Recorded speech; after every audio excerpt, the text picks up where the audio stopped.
Salut, c'est David. On va parler aujourd'hui de comment fixer ses prix quand on est freelance. Alors, on vient de parler en fait de ça dans une précédente vidéo que vous avez dans la playlist juste à côté sur YouTube.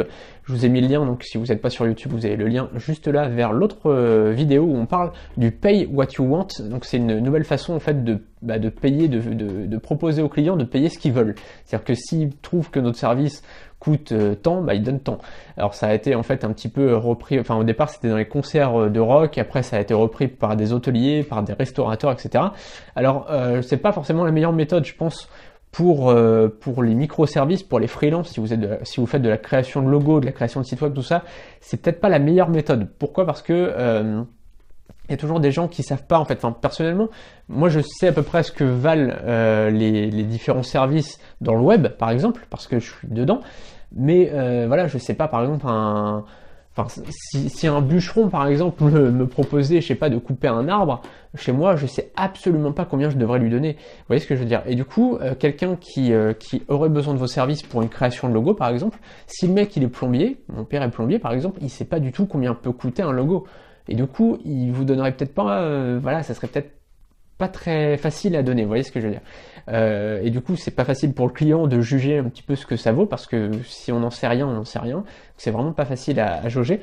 Et puis, c'est surtout risqué un petit peu pour vous, parce que si vous faites de la création de logo et que normalement vous prenez 200 €, et que là, les gens vous donnent 10 € parce qu'ils savent pas du tout ce que ça vaut, voilà, ils savent pas du tout jauger le travail, et voilà.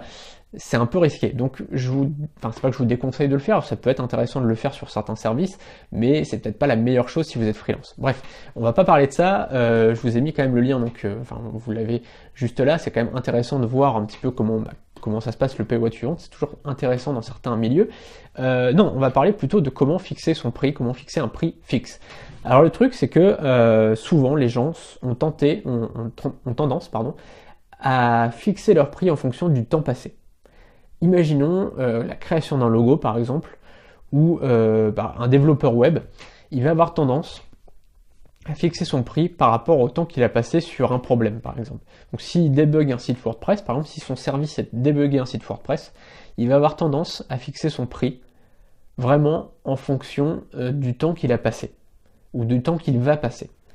Le problème c'est que franchement le client il en a rien à foutre de ça. Il en a rien à foutre. Ce qui l'intéresse, lui, le client, c'est réellement de payer en fonction de la valeur perçue. Ok? C'est-à-dire que voilà, imaginons, je sais pas, j'ai un gros problème sur mon site WordPress, il y a vraiment un souci, mon site je sais pas, il a été piraté, etc. Et donc il faut il faut réinstaller le site, quoi.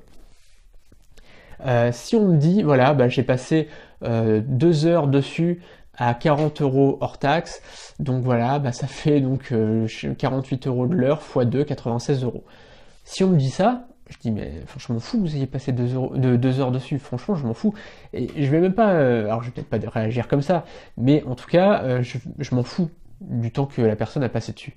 Ce qui m'intéresse, c'est que la personne ait résolu le truc. Et du coup, si elle m'a dit, voilà, votre site, il était mort, il était down, vous ne pouviez pas le récupérer, je vous ai sauvé votre site, maintenant vous récupérez tout votre travail. Là, vous pouvez retravailler dessus, vous êtes tranquille, vous pouvez retravailler, etc. Là, à ce moment-là, le mec, je suis capable de lui donner 200, 300, 400 €, 1000 € même s'il a besoin, quoi. Parce qu'il a sauvé mon travail de plusieurs années de travail, quoi. Vous voyez ce que je veux dire?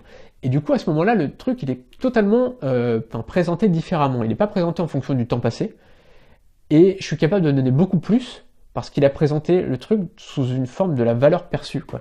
Et donc, pensez vraiment à la valeur perçue par le client. Si, je sais pas, vous faites donc la création d'un logo, évitez de dire, voilà, je vais passer 3 heures sur la création de la maquette et ensuite je vais passer 2 heures pour les modifications et ensuite machin. Il en a rien à foutre, lui dites pas ça sert à rien. Dites-lui plutôt, voilà, vous pouvez lui dire à titre indicatif, c'est toujours intéressant de savoir, certains clients sont intéressés par ça, et notamment ceux qui sont artisans par exemple, et qui facturent comme ça. Donc, les seuls gens qui vont vous comprendre, c'est ceux qui facturent de la même façon, c'est-à-dire qui facturent à l'heure. Mais à titre indicatif, c'est bien.